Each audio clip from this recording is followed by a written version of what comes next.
My name is Osaiti Osadebame. I work with Core TV. You've just told us now that you are betting on the YPP ship for the campaign towards 2019.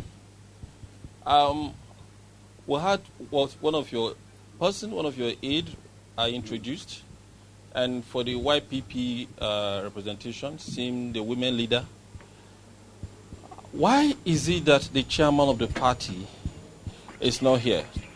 And why is it that the chairman of the party is not here? And besides that, are you sure you're not going to get to a point where even these politicians that you are saying do not matter?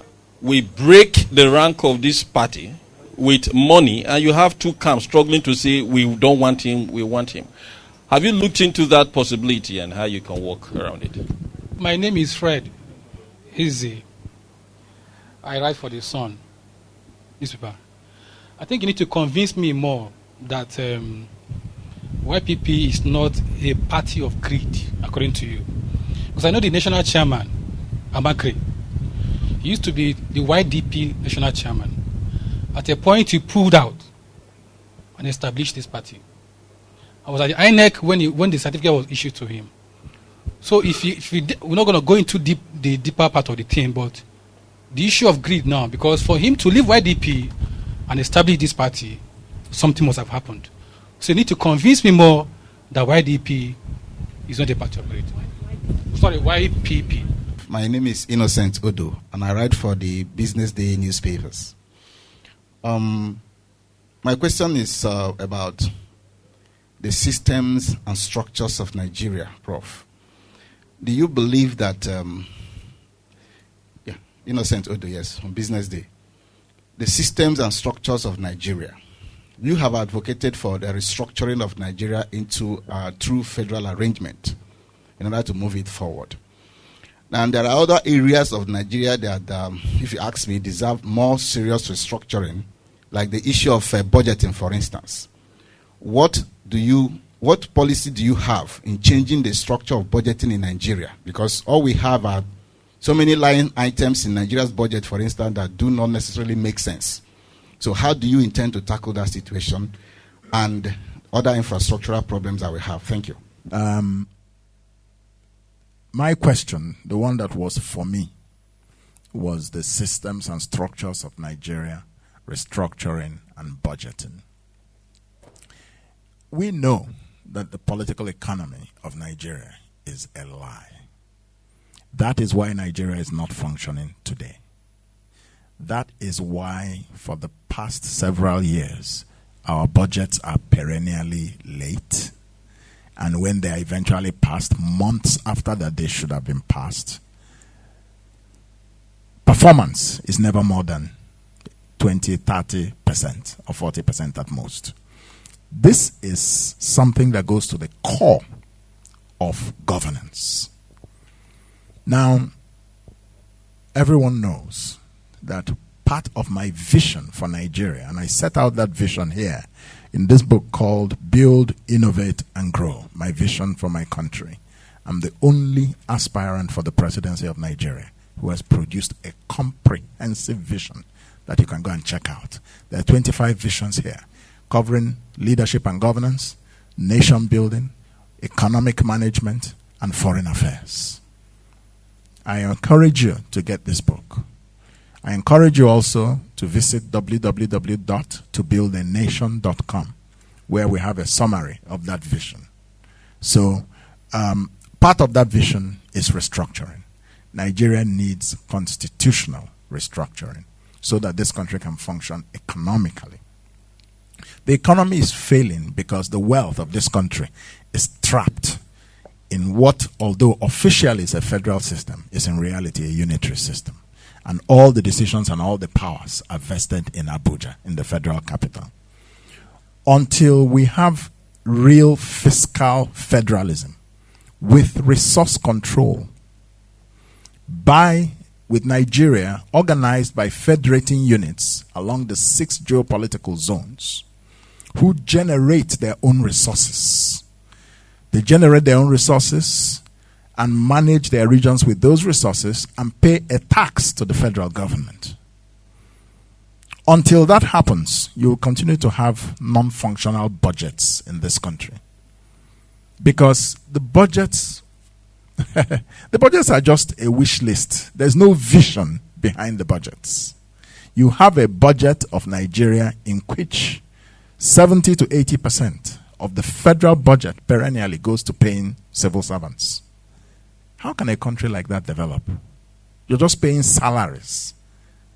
So 1 million people or two are taking 60 to 70% of the resources of the country.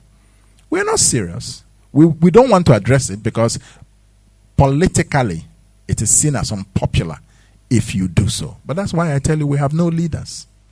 Because they believe, the politicians we have believe that leadership is a popularity contest. It is not. Lee Kuan Yew did not achieve what he achieved in Singapore by being popular. Go and research. There are a lot of things he did that were not very popular, but 5 years afterwards, people kneel down and thank God for him. That's what leadership is. You take the bull by the horn.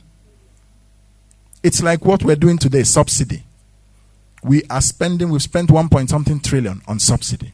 Why would you continue to produce raw petrol, crude oil, export it, and then import refined petroleum? What other definition of madness exists?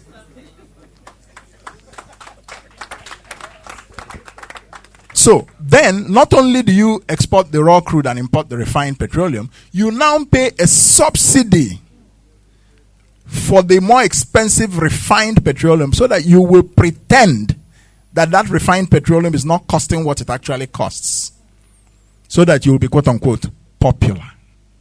Instead of saying, we fix our refineries. If it's not possible to fix them, we privatize them and let people who have a serious business sense fix those refineries, run it, let there be competition with unrefined petroleum. It may be expensive at first, but after a while, with more people entering the market, it will crash. The prices of petrol will crash. We saw it with GSM. That's how economics works. This is economics 101. But no, our so-called leaders will not do it. They will criticize subsidy when they're running for election. When they come into office, they continue to practice it. So, this is the problem with Nigeria. We need restructuring so that this country can prosper. The reason why I advocate for restructuring along the lines of geopolitical zones is that you will have what is called economies of scale. Each of the zones is big enough to provide markets for trade and for manufacturing. And in between the regions, you now have competitive advantages of internal trade. And there will be external trade as well for those who can manufacture and export abroad. This is when you will see this country explode. You will see the potential of this country unleashed. But no, some people don't want it. They want to keep us the way we are. Non-functional. Poor. Because it suits their small views, which they want to maintain in the absence of a real world view. So, restructuring is essential. Budgeting will be much better under a restructured Nigeria, because budgeting will not be based on a natural resource only. Nigeria's budget is based on crude oil earnings. 70 to 80% of total revenues come from crude oil. 90% of our forex comes from crude oil. So once the oil price sneezes, we catch pneumonia. Straight. And it becomes a yo-yo cycle of boom and bust, which will never prevent us from developing. Go and look around the world. It is not an accident that Africa, which has 70% of the world's strategic minerals, has only 1% of global manufacturing. It's not an accident. It is because the Western world and Asia understand the secret of the wealth of nations. And I gave you that secret. Property rights, innovation, capital. Economic complexity. How do you manufacture complex products with value added to them and export them? That is what creates wealth. So, all these are our so-called natural resources that we claim we are blessed with. The real blessing goes to those we sell the raw materials to. And we have the curse. They have the blessing.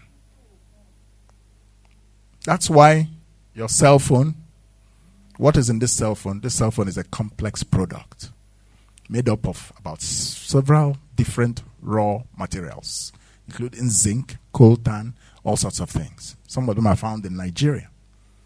But the people who are making money are the people who are manufacturing the cell phone and selling it back to you, you and your raw materials. Until we escape this trap, we will not prosper. Restructuring will help us escape it, because different regions will begin to manage their economies in a competitive manner. And when you see this region doing much better, you come under pressure in your own region. It happened in the 60s. Why is that? Why are those ones doing much better? Why are we? And then political accountability will kick in. So the political leaders in this region, if they're not delivering and another region is doing much better, their voters will kick them out. Straight. That's how progress will come. Instead, in this country, we're all struggling for who will control power in Abuja. I am running for president to reduce the powers of the president.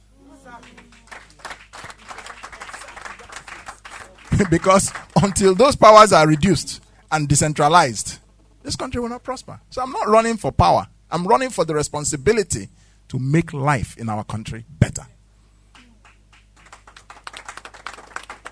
So that's my answer in brief to that question. We need results-based budgeting. You can't have it under the current political arrangement of the structure of Nigeria, the type of politicians that have political power. You're not going to get, you'll get budget failure. For the past 3 years, our budgets have not performed beyond 30% in terms of budget performance. The same cycle is repeating itself again. With May, we don't have a budget. And people who are responsible for keeping Nigeria in this state are asking you to vote them back into office. And some people are actually campaigning for them. That is where the publicity secretary started, when he said some people believe that the black race is cursed. It is not cursed. And if it is cursed, we will break that curse.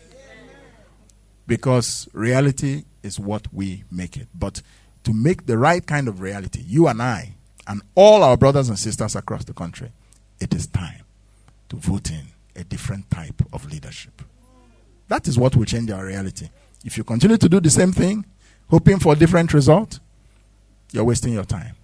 And of course, I've addressed the clever weapon of domination that they call zoning. I said to someone, I was in a town hall, I think in Minna, in Niger State, and someone raised the question. Wonderful town hall we had. And when I answered, everybody was laughing. I said, do you agree that poverty is a problem in this country? He said, yes. Do you agree that unemployment is a very big problem? He said, yes. Do you agree that insecurity is a big problem? He said, yes. So I said, is any of these problems zoned? I said, answer. Is any of these problems zoned to any part of Nigeria? No. We all have them. So I said, why would you now, when it comes to selecting the leadership whose responsibility is to solve these problems, you now zone it? Will you find the solution? I said, your business should be to elect the man or woman who can solve your problem. Why are you concerned with where the person comes from? So I said, therefore, don't let anybody deceive you with zoning. This is what they used to hold Nigeria in captivity and to suppress our citizens so that the politicians will continue to ride high while we remain poor. Power must remain in the hands of a small few. They come and tell you about zoning. Just a mechanism where power changes hands across members of essentially the same class that have no vision for you. It is time to break it. So I said, if you want to believe in zoning, in 2019, you have a choice. You can zone yourself into more and more unemployment. You can zone yourself into more and more poverty. You can zone yourself into more and more killings by herdsmen. That's your choice. That's your zoning. That's the only thing it will bring for you. Or you can join us and believe that 2019 is zoned to competence. That 2019 is zoned to progress. And that things will finally begin to change in this country when we have the right type of leadership. My name is Ginika from Television Nigerian. My question is, Nigeria is a complicated place. We have a falling educational standard, massive illiteracy, and a loss of value, you understand? So how do we intend to attack this, like YPP, attack these foundational problems and a whole lot of them without pointing accusing fingers at the previous government in powers? Thank you. My name is Koho. I'm a blogger with the info.ng. And my question is this. We all have seen politicians talk good and actually have good policies. I believe everybody who campaigns want to lead Nigeria to a greater height. But the bigger problem is those who come into Nigeria, not just Nigeria, Africa, with color papers and price our precious raw materials like petroleum and then gold in colored papers like dollars that have no value. Talking about the Red Cross, the UNICEF, and all these bigger global corporations who actually strive on Africa remaining poor. And they pursue this to the latter behind the scenes, making Africa remain and look poor. So I would love to know your policies about fending off these global corporations. And then basically Nigeria has this notion of the big brother of Africa. I also want to know more about how you intend to make Nigeria sustain this global image, because it's actually been just more of a phrase rather than an actual dream. So I'd love to know more about how you intend to do that and then put Nigeria on not just on African map but on a global map. Thank you. Let me address the first question, foundational problems such as education. Let me first of all say that as president of Nigeria, I am not going to spend my time blaming previous administrations, because when I become president, the first thing I will realize is that the reason I am president is that Nigerians decided that the previous administration was not performing. That's the only reason why you change an incumbent. That's what happened in 2015. So your job is to fix the problem. Now that you have been given the high responsibility that you yourself sought, nobody went and dragged you out. You offered yourself to Nigerians. My leadership will be a leadership of no excuses. I don't believe anybody you see, any leader that you see always giving excuses for his or her failure and trying to pass it on to somebody else is not a leader. One. Number two, is incompetent. So that's the first answer to that question. Now, when a new government comes in under a president from the YPP, what are we going to do about education? I have shared my vision about education. I believe that education is what makes or breaks any society. Every prosperous country in the world has a high level of skilled human capital. And that human capital is developed by the educational system. I am going to reform education as follows. Number one, 20% of the budget will go to education. And right now it's 7%. Progressively over 8 years, the budget for education will rise to 30%. Now, I don't believe in throwing money at problems. So the fact that the budget will increase is not the automatic guarantee that the problem will be solved. So the question is, what will be the quality of spending? What will that money do? It will go as follows. Number one, teacher training. We will invest in the training of teachers so that teachers come back to being high quality, because it is the quality of the teachers that is reflected in the quality of the students.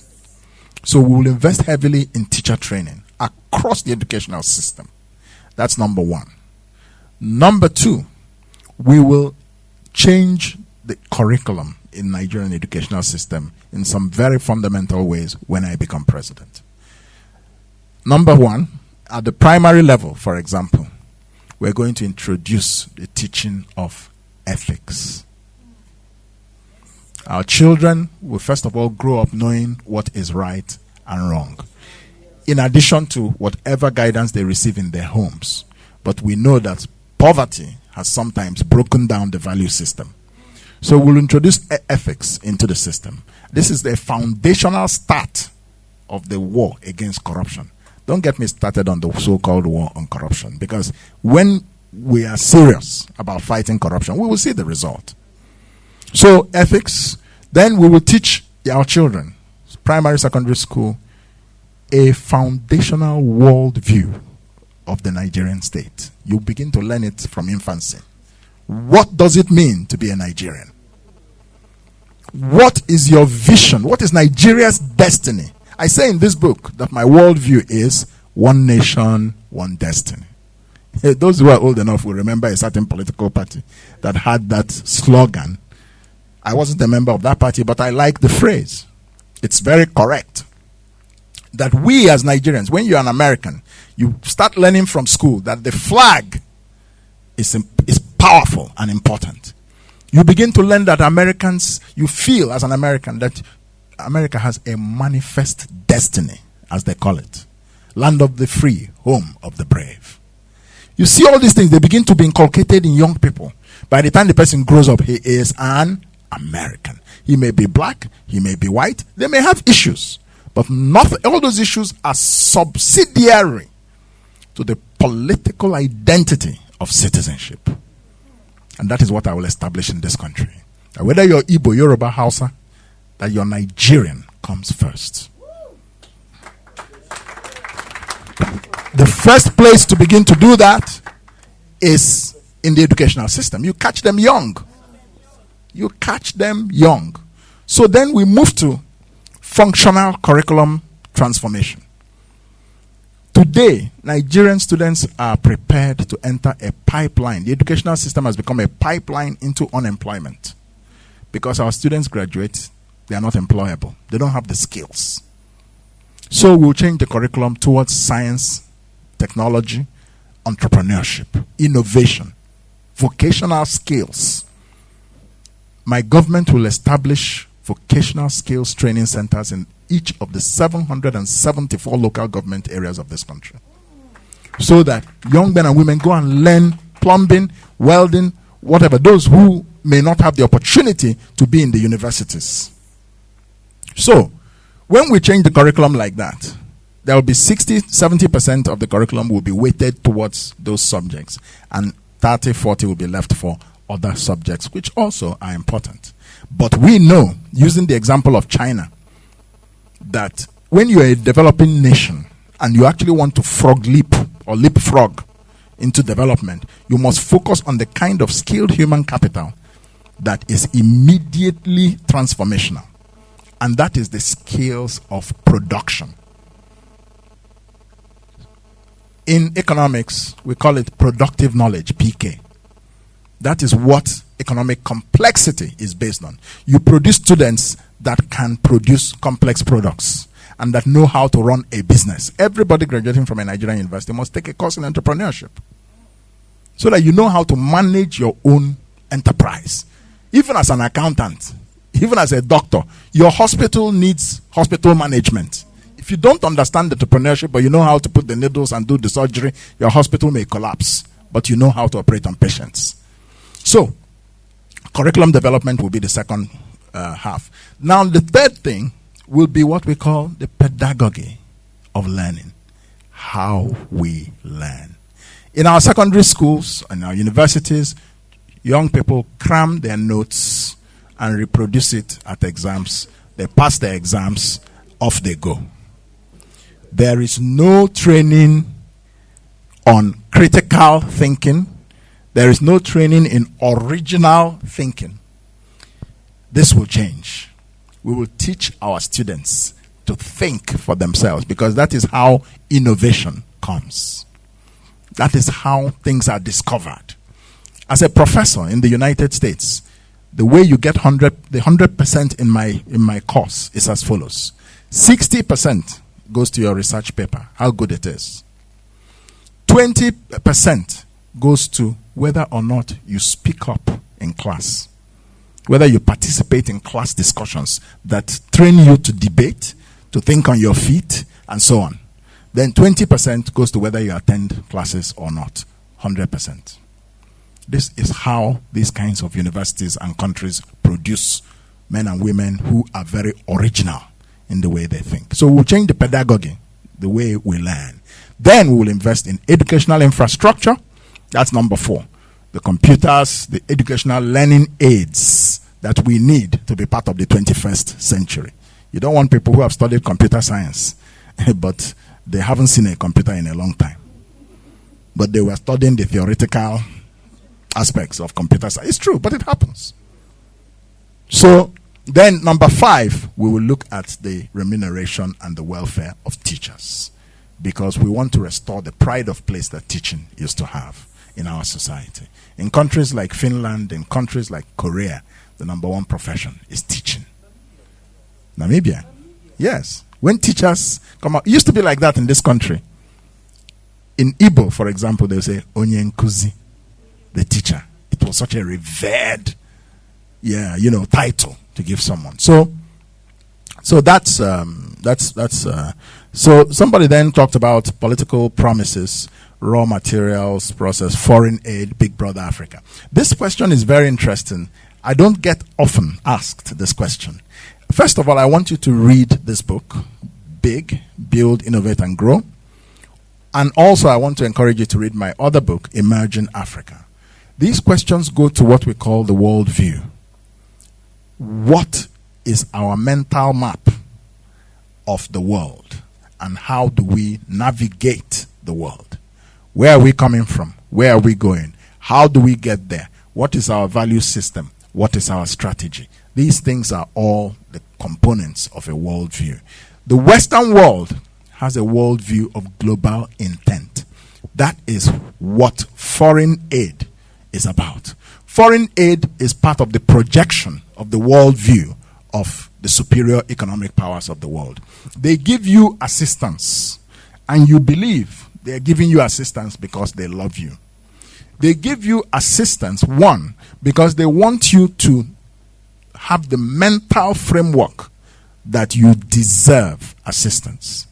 But in deserving assistance, you look up to the people who are giving it to you. That means that those people are superior to you. That means that they are doing better than you are.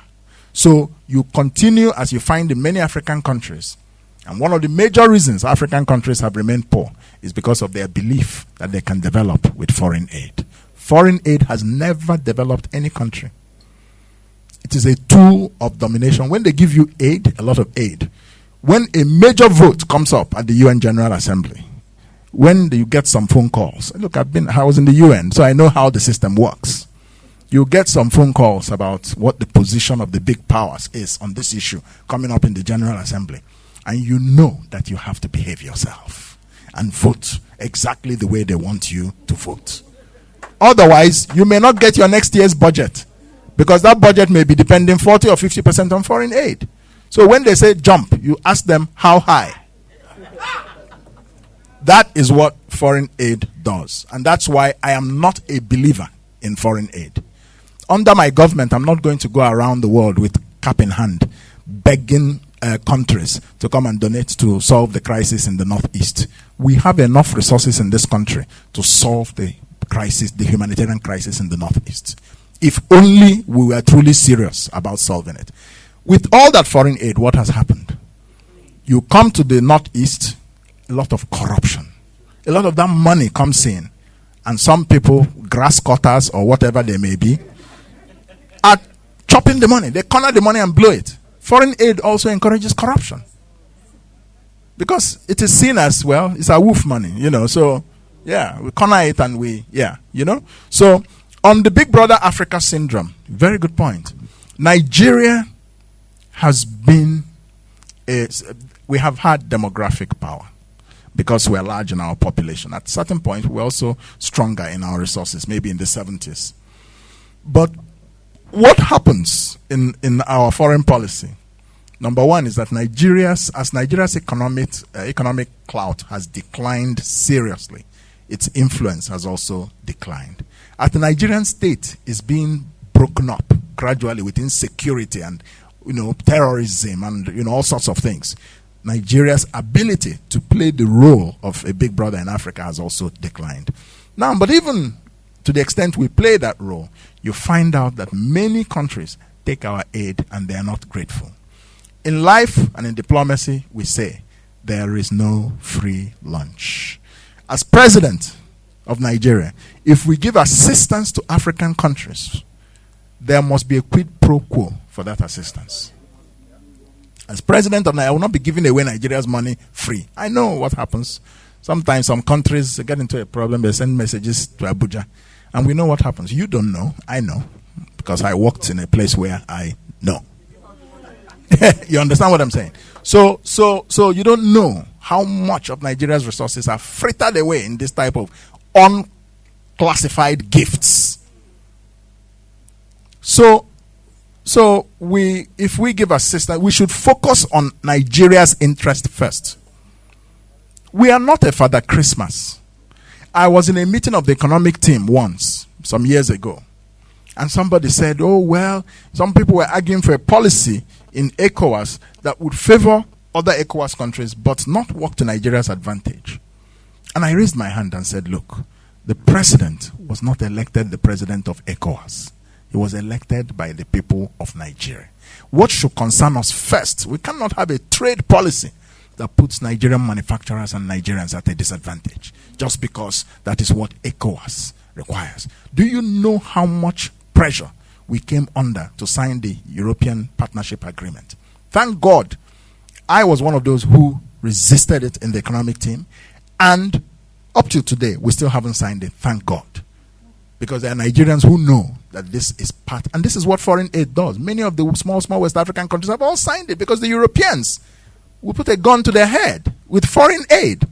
You signed the trade agreement. So far, Nigeria has resisted, and we should continue to resist it. So that's my answer. Foreign aid, Nigeria should not rely on it. We should teach other African countries not to rely on it. And you find that now the champion of this worldview in Africa is the president of Ghana.